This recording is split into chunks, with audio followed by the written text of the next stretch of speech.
The Tyll Show, StarCom Radio Network. Dr. Donna Stoneham is back with us today. I'm excited. One of my favorite subjects of all is leadership, and we couldn't have Dr. Stoneham with us today at a better time. America is enthralled in this. Is it leadership? Do they have leadership? How do I pick a leader? Who's a leader? Dr. Donna Stoneham, welcome back to the Ed Tyll Show. How are you? I'm great, Ed. How are you doing today? Well, I'm telling you, I'm so looking forward to hearing how you can help us understand leadership.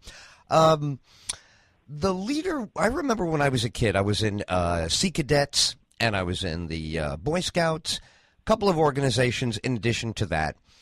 And the leader was always responsible for motivating, firing you up, but ultimately he needed you to do what he was leading you to do. So what is the definition that we should use when we look at, say, presidential candidates? What is leadership in terms of that job?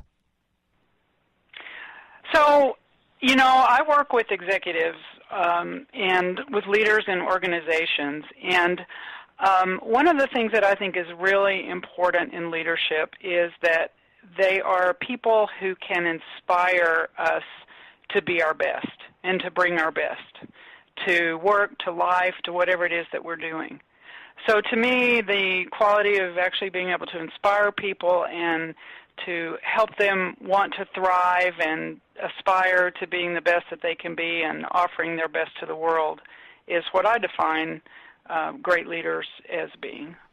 And we have had some of that in my time in the media.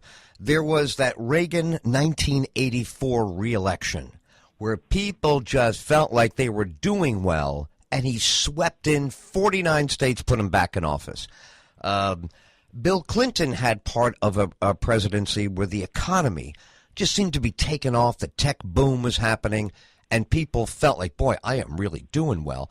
But there are some statistics that are maybe surprising to listeners, probably not to you. Gallup reports only 24% of adults in the world and only 56% in the United States believe they are thriving. So having people feel like they are thriving under your leadership validates your leadership, right? I think so. Yeah, I do. I think it also depends, Ed, on what one defines as thriving. You know, that's what my buddy said to me right before the segment. When I was telling him that you were on, he said, boy, that's a relative question.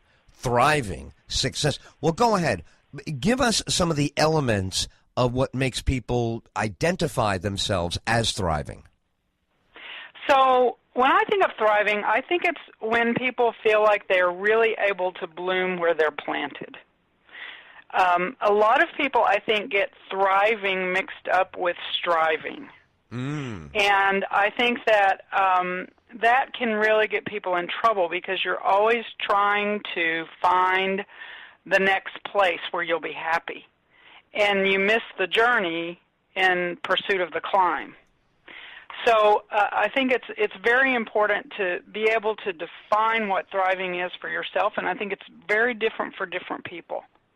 You know, for some people, it's making sure that they reach the next pinnacle in their career. For other people, it's that they're the best dad they can be, or the best mother they can be, or the best spouse they can be. For others, it's making a big contribution to the world that may be more altruistic. So I really think it's dependent on each person. How they define thriving for themselves. Right. Now, you got to remember, a lot of people come out of neighborhoods like mine in the Bronx. So thriving meant all bills paid on time, there's ice cream money, there's money for a movie, and we didn't have to borrow from anything. All of this fit under the paychecks that came into the house, and that was thriving, right? Exactly. And for other people, that would seem like just surviving, right? So that's why I'm saying I think it really is an individual it really is an individual assessment that a person has to make. What is it for them? You know, I think of a statistic came out on Friday, and it said that American income had finally risen above 5% in year to year, 5.4% a year to year. And then they said we had backslidden so much in the crash that we're still not at the median income that we had in 2007. And I think that accounts for a lot of this disgruntled populace in this election cycle. It doesn't seem like the American people feel like they have been thriving. You know, Black Lives Matter certainly doesn't feel like it's been thriving. You know, there's segments in our society that say, hey, you know something? If things are good, how come we are not doing well by our own standards? How important is that for a country, for a nation, to feel, you know, we're doing well here. We're doing what we should be doing versus, you know, the poor people that went through the first depression in 1929, the bread lines, all of that stuff. What do you make sociologically, that big 35,000-foot view of American society? Isn't it possible we're having an uproarious election cycle because of a lack of feeling of thriving? I think that that's true for a large segment of the population. I think a lot of people are feeling that way, and I think I think people are wanting to figure out how they can participate in making a change. And I even see it, I mean, if you go at a 30,000-foot level, I think we're really being called to, you know, which direction are we going to go? Are we going to move into a place where we really are caring about each other more, helping each other, really stepping up together? Are we going to go to a place where we're really destroying each other? And I think that the political situation we're seeing right now is really just a reflection of what's happening in the culture, what's happening in the world right now in terms of trying to find our way back to something that's going to work for everybody. Dr. Stoneham, I'm so glad you're here today. This, I think, is a critical element of analyzing this really uproar. It's been a very uncomfortable year for a lot of people. Yes, like, it has. What kind of language is that on TV? And what kind of horror is that on TV? And then it's a terrorist thing. Then it's an argument here. And there really is so much unsettled feeling out there.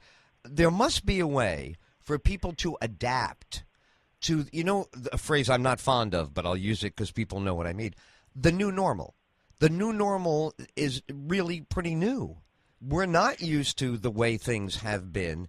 Can you thrive when they thrust change upon you? And you say, gosh, it's just not like it was when the kids were little. It's just not like it was when I was in college, 10, 15 years ago.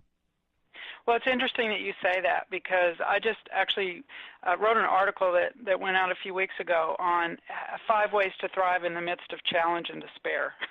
Because I think that's exactly where a lot of people are. Right. I certainly have felt that way. It's very disquieting and very discomforting to turn on the news for an hour. And, I'd rather go walk my dog. I get a lot more joy out of that. So, Indeed. I think it's how do you find ways that you can thrive in the midst of this terrible challenge that we're facing. And I hope, Ed, it's not the new normal. I hope that it really is a passage that we're going through to come to a new normal that's much better for all of us. You're so right. In the face of this, discuss the incredible value of these 2 items. You know what I'm going to ask. Positivity and optimism. They sure seem in short supply sometimes. How valuable are they, and how do we, keep them as a part of our existence? How do we stay positive and stay optimistic? As you just said, you get some of it when you walk the dog with a beautiful sunset. Or, some people like me love the big rain showers. I love a big, hard rain that kind of cleanses off the sidewalks and the cars and all that. But where can we get that in our day-to-day, with our job, with our family, in ordinary human transactions, in a world that's very disgruntled? Yes. Well, it's a great question to ask. And one of this article that I just wrote is 5 tips to thrive. And actually the first tip is trust and focus on the good things in your life. So most of us do have some good things in our life. We have people that we love, we have children that we care about, we have So hopefully some of us jobs that we enjoy. We have friends that we enjoy spending time with. So much of this ability to stay positive and optimistic is, instead of focusing on everything that's broken, spend time every day focusing on things that are working. You have a website, positiveimpactllc.com. The power to thrive is just a great phrase. When people go there, what kind of resources can we give them to reinforce what you're saying? I mean, you are so right on, and your vibe is so perfect for, what we're going through all the time. But, people need reinforcement. And obviously the book is one, and I'm sure you can get the book right there on the website. But what other resources do we have for people in this kind of maelstrom that we're in? Maybe you're right. Maybe we are just passing from one stage to the other, but it sure is a hailstorm out there. It sure is. It sure is. Well, Ed, one of the other tips that I talk about is paying it forward. And it's amazing when you actually offer something as a way of supporting another person, it makes you feel much better about yourself and much better about your situation. So one of the things I'm doing in pursuit of that notion of paying it forward is I'm offering bi-weekly tips to thrive. And anyone that wants to sign up for those will get them automatically via email every 2 weeks. And they're practices, things that you can do every day to help you step into being able to live on the thriver's edge, which, as you know, is the title of my book. So those have already started coming out, and all you have to do to get on that list is just to sign up on my website. You'll get those every 2 weeks. And then later in the year, early next year, I'm going to be actually starting a Thriver's Edge community on Facebook that people can join and meet other people who are trying to thrive and support each other, and I'll be offering tips and also support on that as well. And those are, my way of giving back. That's awesome. Well, first of all, am I allowed to sign up even though I'm the host? Absolutely. I'd love for you to be there. I want that, and I also would love it if you will come back from time to time when you have one, just like the one you've just written. I mean, you seem to have a really good finger on the pulse. So I'd like to have you as a recurring guest, because it's very few people who can help us in this area. This is not the zeitgeist of the moment. There's a lot of warrior mentality out there, and we could be damaging ourselves if we lose touch with what it takes to thrive and what we need to do to pay attention to it, right? Absolutely. All right. Absolutely. And it would be an honor and a privilege to be able to do that. That's part of my mission, and my job is I really, my big aspiration in this life is to help create a world where all can thrive. And right now, in the United States, only half of us are, and in the world, only, 76% of people are not thriving. And to me, with all the resources we have and with all the brain power we have, that's criminal. Isn't it? Because if we're not molding our society with so much freedom, I mean, certainly every time you turn on the news, you see the contrast.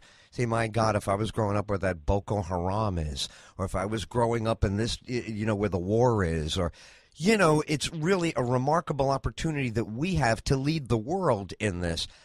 What turns you on the most about it? Is it the look in somebody's eye when they are thriving, or is it the need in someone's eye when they're not thriving and you can help them? Well, so to me, I think what I get most excited about is watching the lights go off. And I think one of the biggest issues we face is we live in this what I call cultural trance. And in this cultural trance, we forget that we actually have choices. And one of the choices we have is the attitude we're going to carry through each day. And one of the choices we have is who we're going to be in contact with to a certain degree. I mean, obviously, you got to go to work. You got to be with some people that might not be as supportive. But we do have far more choices than we give ourselves credit for. And so when I can see people, the light go off, that they realize, I can make a different choice here, that's what gets me excited. it makes me want to get up in the morning. Well, Dr. Donna Stoneham, we can have you on for hours a day because Lord knows we need what you're helping us with. Jack Canfield, of course, the great best-selling author, Chicken Soup for the Soul and the Success Principles and many, many books, is a huge fan of yours, as am I. So I want people to go to PositiveImpactLLC.com. I want them to right now order the book, The Thriver's Edge. And again, I'm so grateful for your time today and look forward to having you back on the show. Thank you so much for having me. And if people would like to go to DonnaStoneham.com, there is also a quiz on there that you can take to see where you land on the thriving continuum. Oh, let's do that one more time. Go to DonnaStoneham.com. .com, yes. And if you go to the page that's called The Movement, there's a quiz that people can take, and they can see exactly where they are on the continuum of thriving. Well, I'm brave enough that I'll take the quiz next time we visit. Will you grade me on a curve? Absolutely. Thank you, Doctor. People seem to be doing that a lot these days.